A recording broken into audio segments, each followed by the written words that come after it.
So the courier who had cheated death in the cemetery outside Good Springs cheated death once again, and the Mojave Wasteland was forever changed.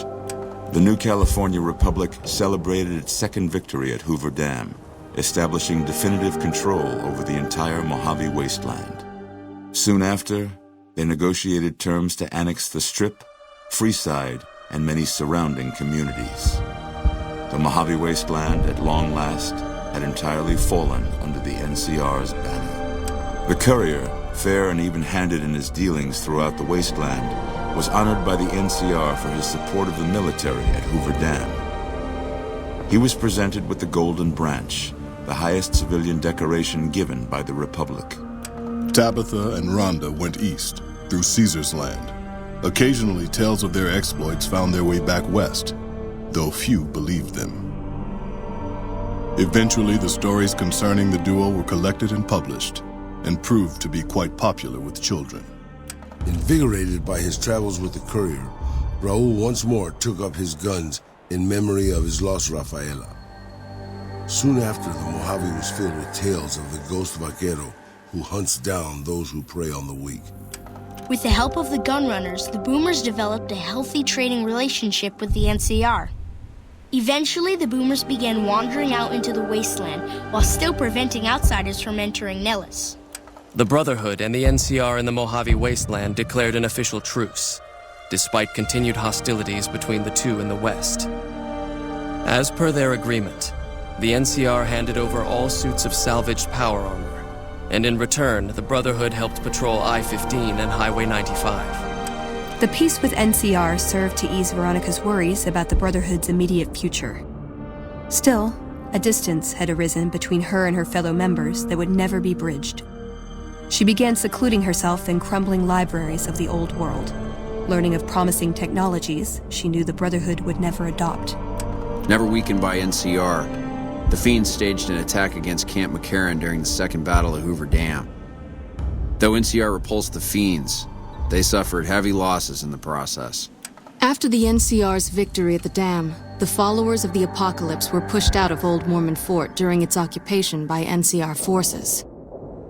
NCR further encouraged them to leave Outer Vegas entirely, and the followers had no choice but to comply.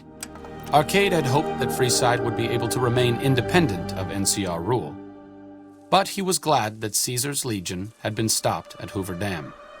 He tended to the sick in Freeside for a while longer, then returned to NCR territory to become a teacher with the followers there. Good Springs saw more trade along I-15 after NCR gained control of the Mojave Wasteland, but with that came a heavy burden of the Republic's taxes. Some old-timers, unable to handle the cost, were forced to move on, grumbling all the while. The slaughter of the Van Graffs and the Crimson Caravan caused no end of trouble for NCR back west. Already struggling, NCR's supply lines suffered further as the two caravans withdrew support until the massacre in the east was resolved. Cass survived to see the NCR flag flying proud over Hoover Dam and thought for a moment, this is what a hero must feel like. She was about to tell the courier not to get too proud of himself. Then she figured, he knew that already. That night, Cass kicked in the door of his room to celebrate, only to find the man on the bed was an NCR soldier whose barracks had been destroyed. He was cute, though, so after having her way with him, she got the hell out, leaving an empty whiskey bottle as a note. As she walked along the dam in the night, she felt drunk, content, and happy to be alive, which to her was the whole point of it all. During the Battle of Hoover Dam, the Great Khans quickly evacuated Red Rock Canyon and headed north and east into the plains of Wyoming. There, they reconnected with the followers of the Apocalypse and rebuilt their strength. Bolstered by ancient knowledge of governance, economics, and transportation, they carved a mighty empire out of the ruins of the Northwest. Thanks to the courier and Lily, a cure for the Nightkin's schizophrenia was found shortly after Dr. Henry's experiment concluded. Nightkin and other super mutants in the wasteland flocked to Jacobstown, and the town became known as a haven where a mutant could find peace. Encouraged by the courier to take her medication regularly, Lily's mind eventually attained a semblance of clarity. Her memories dulled by the pills, she cast aside the recording of her grandchildren, no longer remembering its significance. After the NCR victory at Hoover Dam, the temporary truce between them and the Kings blossomed into a full-scale relief effort for the people. While the NCR made repeated entreaties that Freeside join the Republic, the Kings steadfastly maintained their independence. After Ray's brain was transplanted into Rex's cybernetic body, it took Rex some time to adjust to the old scrapyard dog's memories. Eventually, Rex's mind settled peacefully, melding his own memories with that of long travels with old Lady Gibson. Shaped up by the courier's advice, the Misfits distinguished themselves during the Legion's attack on Camp Golf. Mags was finally promoted to sergeant, and the rest of the Misfits received an official commendation. They continued to serve with distinction for many years. Though Novak was a low-priority target for the Legion, many of Novak's citizens died in its defense.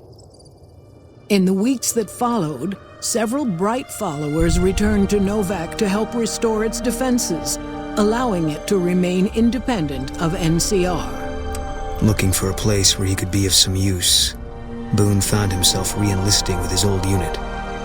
Though his regrets remained in his thoughts, they coalesced into a purpose, and Boone embraced it. He spent his leave time hunting down slavers in the desert, his first recon beret the last thing they never saw.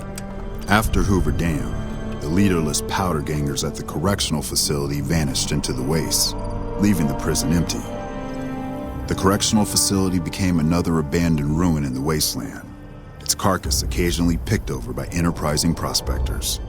After the Vault 19 powder gang surrendered to the NCR, they were reincorporated into the correctional system. The NCR did increase their sentences, and they aren't about to take off time for good behavior. After Hoover Dam, NCR helps rebuild Prim as a major stopping point on the Long 15. Though Prim's citizens chafe under NCR's taxes, they benefit greatly from the increased protection and merchant traffic.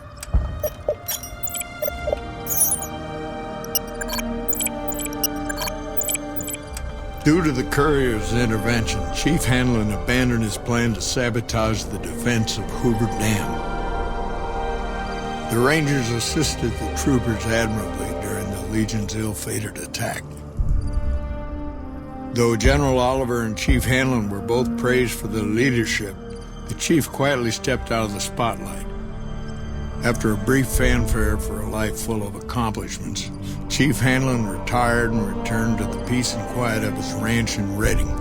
After their bold arrival at Hoover Dam, the remnants disappeared as quickly as they came.